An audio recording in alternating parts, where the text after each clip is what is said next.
Escape from Hades, Episode 5, part of John's eclectic photo story time adventures. John wasn't supposed to be in that part of the woods after dark. He knew the warnings, some spoken, some whispered. Old stories, strange disappearances, the ground said to burn cold beneath the surface. But none of it ever stopped him. He was a photographer, not a believer in campfire tales. He chased shadows with a lens, not prayers. Except tonight, he wasn't alone. Robert had gone in first. He was supposed to be the scout. An exploration of the old sinkholes and collapsed root caverns that dotted the forgotten part of the forest. The place where the ground itself seemed uneasy. They called one of the deepest ones the pit.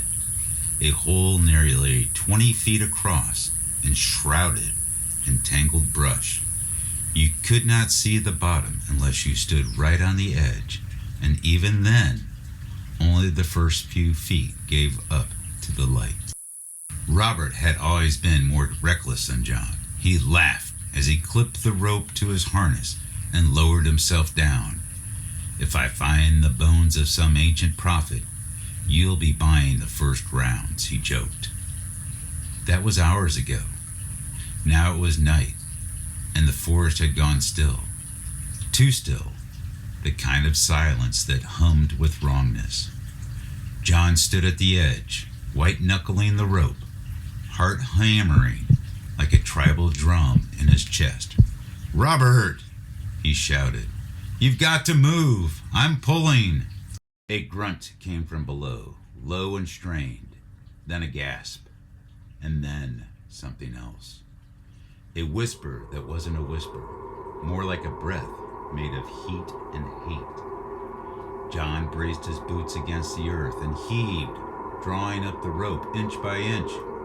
The flashlight beside him flickered, struggling to stay alive against some unseen pressure. Every few seconds it pulsed, and when it did, John saw glimpses of what withered below. Robert was climbing, hand over hand, face smeared with dirt and sweat, eyes wide with terror, but he wasn't alone. There was something wrapped around the stone walls of the pit, not on the walls, within them, as though the stone had split to reveal a living membrane beneath. Faces, half feared and screaming, pressed out from the rock like flesh behind thin ice.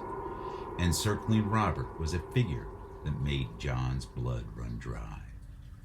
It was tall, too tall. Its body was like smoke woven into bones, with wings not of feathers, but of ash. Eyes glowed from a cracked skull face, and around his chest were symbols burned into the skin. Ancient, blasphemous, glowing dimly in a red that wasn't light, but of memory of fire. This was no ghost. It was a guardian of heresy from the sixth circle of Daton's hell. Those who in life denied the soul's immortality, now condemned to eternal knowledge, suffocating in fire-wrapped tombs. But this one was no longer bound. It had risen, drawn perhaps by Robert's irrelevant laughter or the scent of fear. Robert screamed, "It's pulling me back! It's got my leg!" John's instincts kicked in. He dropped to his stomach, dug his heels into the dirt, and pulled with everything he had. "Climb, damn it, Robert, climb!" And then, somehow, Robert's hand shot above the pit's edge. John caught it. With a roar born of panic and adrenaline, John pulled. Robert surged upward, half collapsing onto the forest floor. The two of them laying gasping in the dirt, side by side, as the rope behind them snapped taut, then went slack. They scrambled away from the pit, not daring to look down. Behind them, the whisper returned, quieter this time. Not defeated, not gone, just waiting.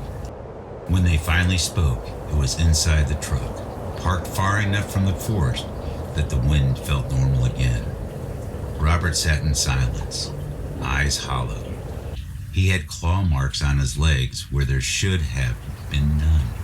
His camera, still slung around his neck, was cracked but intact. John reached for it with shaking hands, flipping through the last few photos. The pit, the descent, and then one perfect frame.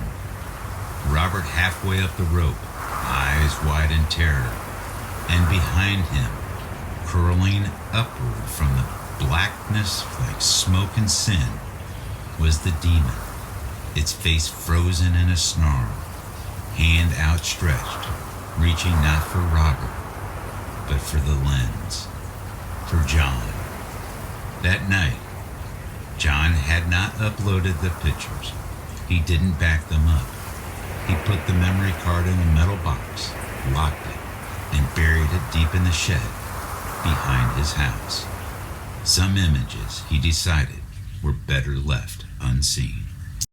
If you enjoyed this episode of Escape from Hades, please join us next time for The Hidden Pond. Information pertaining to the photographs used in this presentation. If you enjoyed this episode of Escape from Hades, please subscribe and hit the like button. Thank you.